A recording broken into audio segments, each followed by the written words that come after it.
In the last few years, wheat became a major commodity in most sub-Saharan African countries. Each year, wheat importation cost about 12 billion to African countries. Sard.sc.wheat project supports the agricultural research for development on strategic commodities in Africa, includes wheat as one of its principal commodities.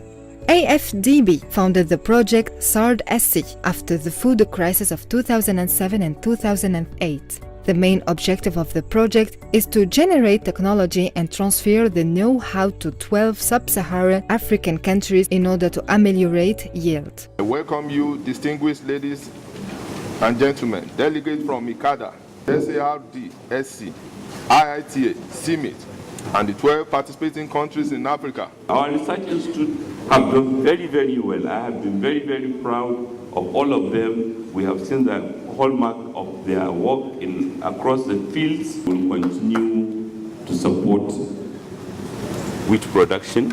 We will continue to advocate for recognition and compensation for the trade distortions coming from outside, especially countries with whom we are competing, and we will continue to advocate for the achievement of the goal of self-sufficiency. The primary purpose of government is the welfare and security of the people. The greatest impingement you can have on the security of a nation is its capacity to produce what it eats and eat what it produces. Indeed, Africa is moving towards the right direction. In addition to all the assurances which Chairman of the State Committee on Agriculture already gave, we want to say that we look forward to sustainability of this program. The ABP that is funding this program, we have a time frame. We must call on you at this point to design quickly a program that continues from where this funding will stop. We all in Sub-Saharan Africa in the past were only looking at bread, eating bread, and knowing that wheat was produced in Northern Africa. But through the SARD.SC project, the wheat program has shown that if you select the right varieties, wheat indeed can be grown across Africa. As of today, Africa is importing $35.4 billion of food annually. And if we don't check it, in the next 10 years, it's going to rise to 110 billion. The vision of success for wheat means the following: increase yield from baseline of 2.5 metric tons per hectare to 4.4, increase area under production to go from 10.4 million hectares to 17.4 million hectares, and also increase the milling capacity of wheat by 14.3 million tons. One of the programs that we intend to use to achieve this is the Technologies for African Agricultural Transformation, which you must have heard about. This will replace the SARD.SC. The African Development Bank with partners is going to invest 850 million to support the task.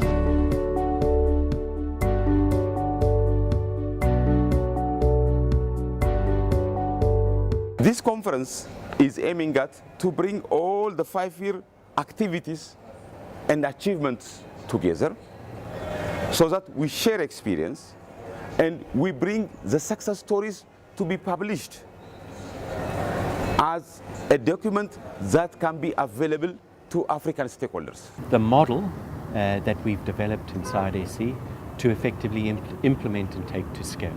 And what's probably most important is continued investment in research.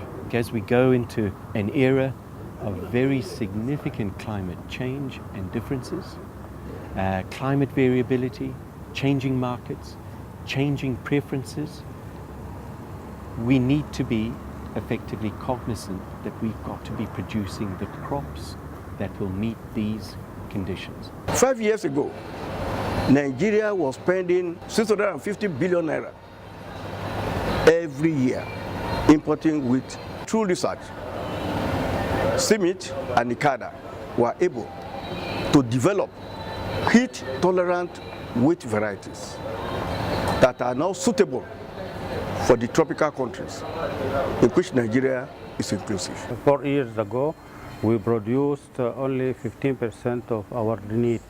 Now I think we produce more than 35% of our need, and this is due to the SARD.SC. We are very happy with the achievement and also the evaluation results, particularly with technology generation, seed multiplication. In Eritrea, they were producing very low amount of wheat with just 1.2 tons per hectare in the highlands. and they were not producing wheat in the lowlands of Eritrea. SARD.sc intervened in Eritrea, and they are able to produce now up to 5 tons in the same farm that they were producing 1.1 ton per hectare. And the government has been encouraged with this, and it is taking the issue very high on the top priority. From 2013, the level of production was 27,000 ton for national production. But today, our national production is 45,000 tons. That means that we progress at 40% because of the strategy of sard.sc. Last year, we have 2,000 hectares in Mauritania for wheat. Now we have a potential for 34. When you look at the small-scale farmers, wheat production was very low 5 years ago. And now we have a lot of small-scale farmers who are engaged in wheat production. And there's a high demand for rain-fed wheat. sard.sc project did a lot in our country. And it helped us to revamp rain-fed wheat production among small-scale farmers. And it helped us to also train a lot of small-scale farmers on wheat production, as well as the agriculture extension staff that are also helping to train the farmers, because they didn't have the know-how of wheat production. Within the sard.sc project, we have trained like around 1,000 ladies on how to prepare a good nutritive meals for their families. sard.sc coming on board, trying to train the women to undertake the other jobs that the men are taking. The setup of wheat has really grown. Including gender, especially particularly women in wheat production, is really, really necessary, because women are the ones which work, which take care of the families. They know what the families need. Integrating them, it means that, you are integrating the whole family. Kenya is a wheat deficit country. And because of that, we are not able to feed our people with local production. We have to import substantial quantities, approximately 1.5 million tons every year, equivalent to $490 million in foreign exchange. If you translate this amount into easily understandable terms, $480 million is enough to tarmac a dual carriage highway 100 kilometers long. Production of wheat has increased significantly. 5 years ago, we were talking about 70,000 tons. Now, last year, over 400,000 tons were produced. 50% of the Ethiopian wheat farmers are willing to pay 10% of their wheat sale for certification. We can produce wheat with low cost, with high quality, and that we can market it.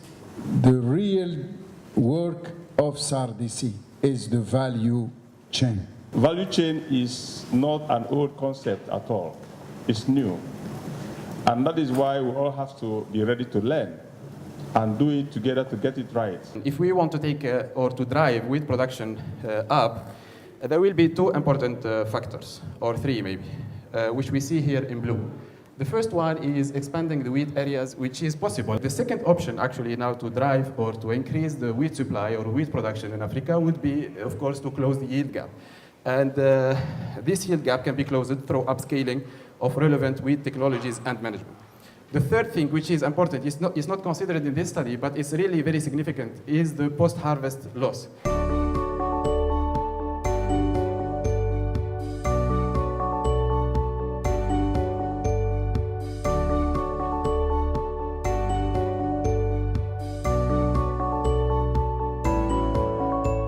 I can confirm that the sard.sc wheat project M&A framework is strong, well-defined, and comprehensive. That globally, the project is highly satisfactory. I will also continue to urge you to support our brother, our friend, the President of African Development Bank, Dr. Adeshina, somebody who is very committed, very reliable person, and I'm sure by the time we come to the next project, if I see the IITA or Dr. Jonas giving small money to Icarda, I will protest and make sure that I go to Adeshina and change the situation. For me, it's a pleasure and an honor to see that wheat is expanding, and I'm very much honored to be part of this great project. Thank you very much. It is an honor on the part of we Nigerians to host this important, unique conference in our country.